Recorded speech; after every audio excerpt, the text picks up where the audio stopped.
Welcome to the deep dive. Today, we're going to be diving into 432 hertz music. Oh, interesting. You hear the buzz, but is there any science behind it? Yeah.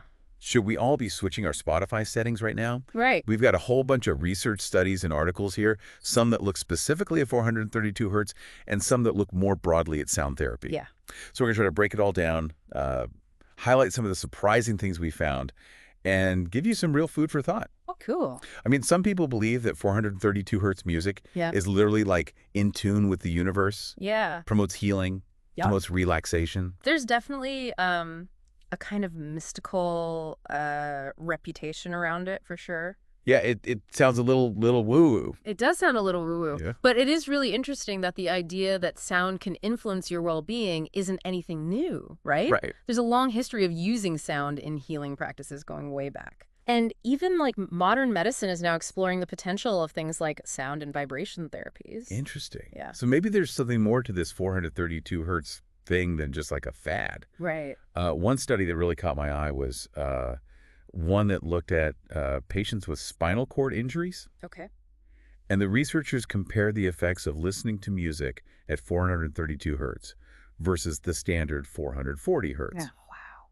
And get this, the 432 hertz group saw a significant improvement on a standardized sleep scale, like a 3.6-point improvement.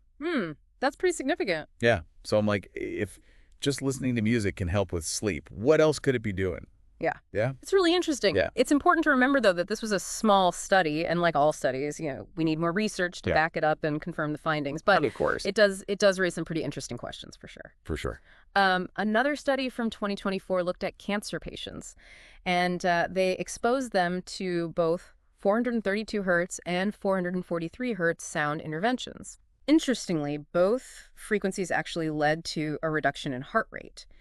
But the 432 hertz sound also increased something called heart rate variability. Heart rate variability. Or HRV. HRV. Yeah, so I'm trying to wrap my head around this HRV thing. Okay. So if higher HRV is good, Yeah. does that mean like our modern stressed out lifestyles are forcing our hearts into like a rigid rhythm? Oh, wow. You know what I mean? That's an interesting way to think about it, yeah. Yeah, like a higher HRV generally means that your body is better at adapting to stress. All It's right. like having more gears in your car. You can smoothly navigate different terrains and different speeds, right? So maybe 432 hertz is helping our bodies shift gears more easily. Maybe, yeah. But like if both 432 hertz and 440 hertz had an effect on heart rate, Right. what makes 432 stand out? Like, is that even the right question to ask? Right. Yeah. That is the million-dollar question. Yeah. One study used this really cool technique called aquaphotomics. Aquaphoto. Aquaphotomics, yeah, to examine the effects of sound on water. Okay. And believe it or not, both 432 hertz and 440 hertz sound actually changed the structure of water molecules. Wait, hold on. The water changed just from sound. Yeah. What does that even mean? Essentially, the sound reorganized how the water molecules were clustered together. Wow. It gets pretty complex. Yeah.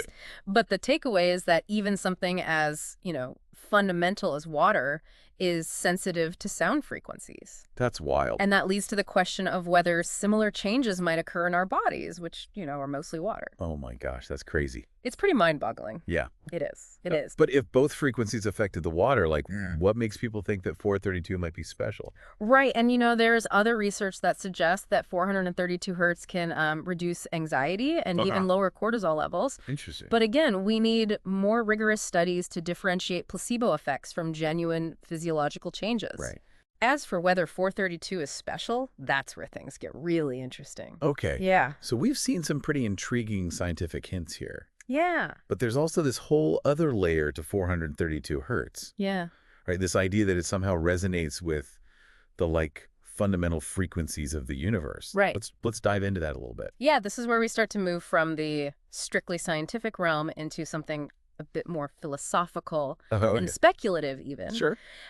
Proponents of 432 hertz often link it to mathematical constants like the golden ratio, suggesting that it vibrates in harmony with the natural world.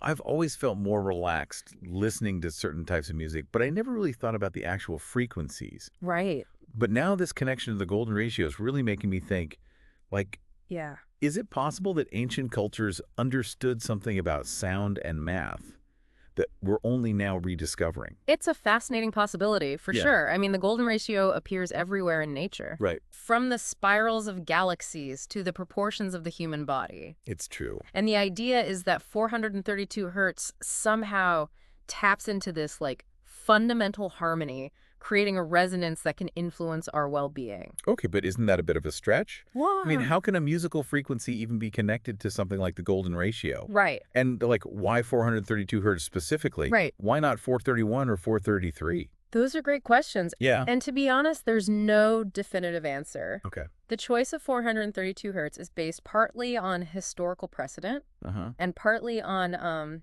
mathematical calculations that try to link it to natural phenomena. Okay.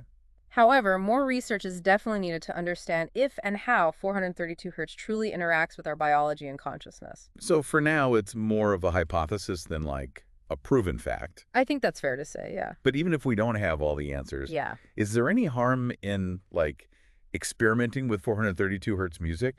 Not at all. I mean, lots of people report feeling more relaxed, centered, and even like emotionally moved when listening to music tuned to 432 hertz. Interesting. So it's like a sonic self-care experiment. Yeah. You know, you might even discover a new favorite musical experience along the way. I'm game. I've already switched my Spotify settings to 432 hertz just to see what happens. Awesome. Do you have any tips for like getting the most out of this experiment? Yeah, absolutely. First, make sure you're listening to high-quality recordings. Okay. The subtle nuances of different tunings can be lost in, compressed audio files. That's your point. Another tip is to choose music that you find naturally calming and enjoyable. Okay. The emotional impact of music can really enhance its potential therapeutic effects. So no death metal before bed.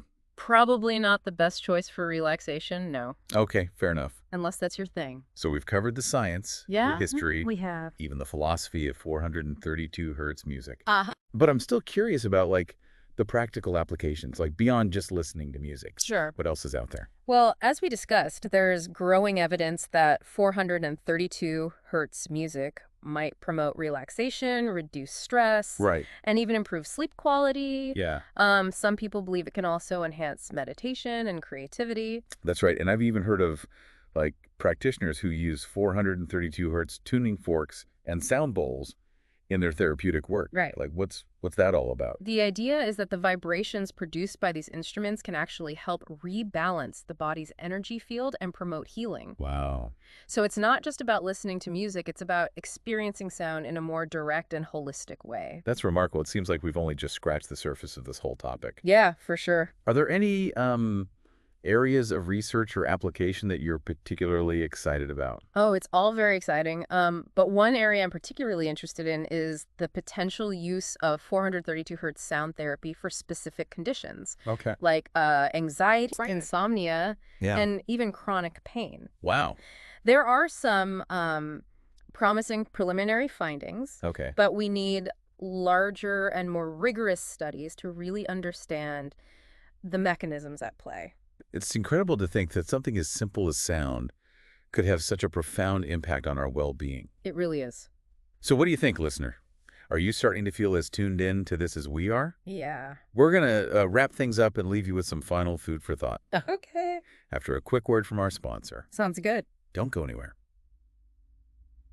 Welcome back to The Deep Dive. We've been exploring 432 hertz music, and I have to say, it's really shifted my perspective on the power of sound.